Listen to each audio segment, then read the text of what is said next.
Next one I want to talk about is Nicolas Cage as Dr. Stanley Goodspeed, the chemical weapons expert. Now, interestingly, I came across an interview that Arnold Schwarzenegger did back in 2013 when he was promoting The Last Stand.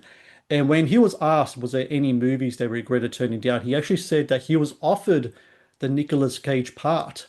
But he said that the script was just terrible. He said there were the script was 80 pages. It had scribbles and handwritten notes all over it. All the notes saying things like, this is shit, let's not do this page, let's rewrite this. And Schwarzenegger found it to be very kind of unprofessional, the presentation they gave to him. And he was like, look, Yeah, get your act together, send me a good script here, and maybe we could talk about it. Because it did have Bruckheimer attached, of course, so it was something he was going to yeah, look into. I'm kind of surprised, though, that it would have been the Stanley Goodspeed character that he would do. Clearly, this must have been a really early version of the yeah, character, whereas more kind of like maybe more of a heroic kind of like gun touting kind of guy compared to yeah, what Nicolas Cage's version of this character is he's much more of a nerd, a lab rat. He doesn't yeah, shoot guns or anything. He's very much eccentric. I mean, Schwarzenegger would have been cool maybe in the Connery part. I could see that because he kind of plays a role like that later on in a movie he did called Escape Plan with, I don't know if you ever saw that Escape Plan with Sylvester Stallone, yeah. where he Mr. plays Stallone, like a yeah. So yeah, I could see that, but it's very kind of interesting that he could have done this here. But we do get Nicolas Cage in this movie. Like I was mentioning before, more of an art house kind of actor. He has done studio films, but more comedies or romance movies yeah, as opposed to yeah, action movies. And then on top of that, just before they start filming, he wins the Oscar for Leaving Las Vegas. So yeah, he's a dramatic Oscar-winning actor with this pedigree behind him as a romantic leading man, but also at the same time working with David Lynch and all these other kind of like art house directors as well. And once again, the Coppola connection. He is the nephew of Francis Ford Coppola, and also, the his auntie is Talia Shire. So yeah, we go back to yeah, the whole Schwartzman thing as well. So there's all that yeah. kind of stuff there happening too, which is pretty cool. But yeah, I thought it was just really, really interesting casting in this movie, but he pulls it off. I think he did a great job at playing this kind of very anti, not anti-hero, but heroic action hero, which I Yeah. think was really cool in this film. Yeah.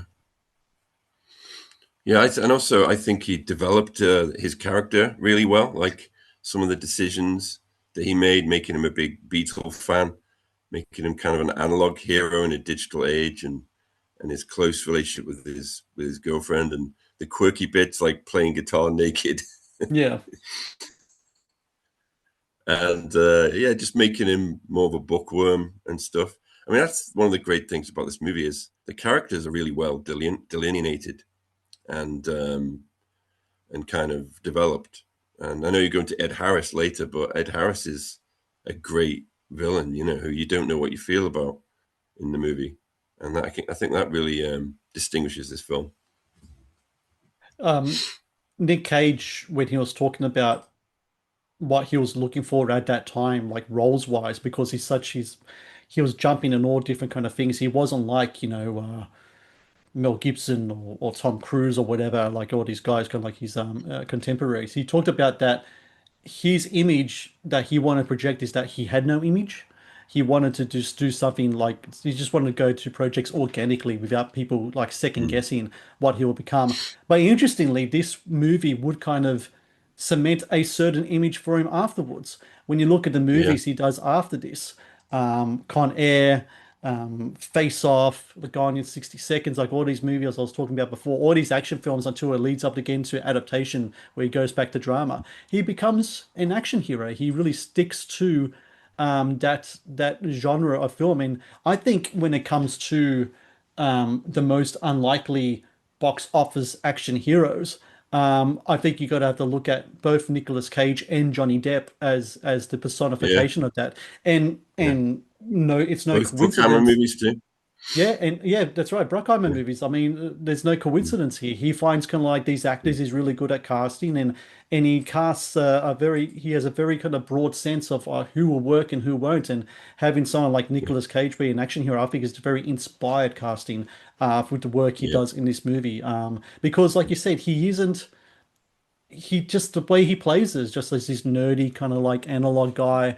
Like especially that scene, you forget as well in that scene, he's such a he's a bit of a kind of like a he's not a man's man in the movie whatsoever. He even has his girlfriend propose to him as opposed to him proposing yeah, to his girlfriend yeah, in that moment as well. He doesn't swear in the movie. He's always like he has these yeah, very kind of clever kind of things where he kind of uses different type of language throughout the film and yeah, I think it is a fantastic job in the film. And I think just his eccentricities sometimes don't work in the movies that he does, but it's a perfect kind of blend and a perfect yeah, mesh to Connery's traditional leading man as well. I think you got Connery's yeah, traditional leading man, the natural charisma comes with that. Cage's eccentricities, and they come together just like it's kind of yeah, like two different ingredients in a dish. You think it won't work, but you put them yeah. together, you mix it up, and you get a good serving of something. They're kind of like thinking about it now. They're both kind of playing different ways of playing a very masculine person. Hmm.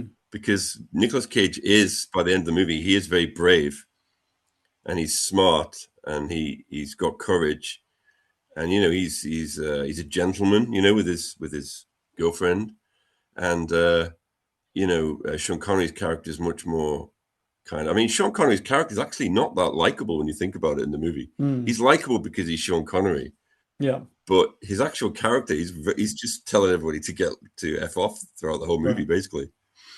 So there's like two ways of masculine energy in the movie, I think, which is interesting, and they both complement each other. Thank you for watching the Matt's Movie Reviews channel. Please subscribe for more reviews, podcast interviews, and exclusive content.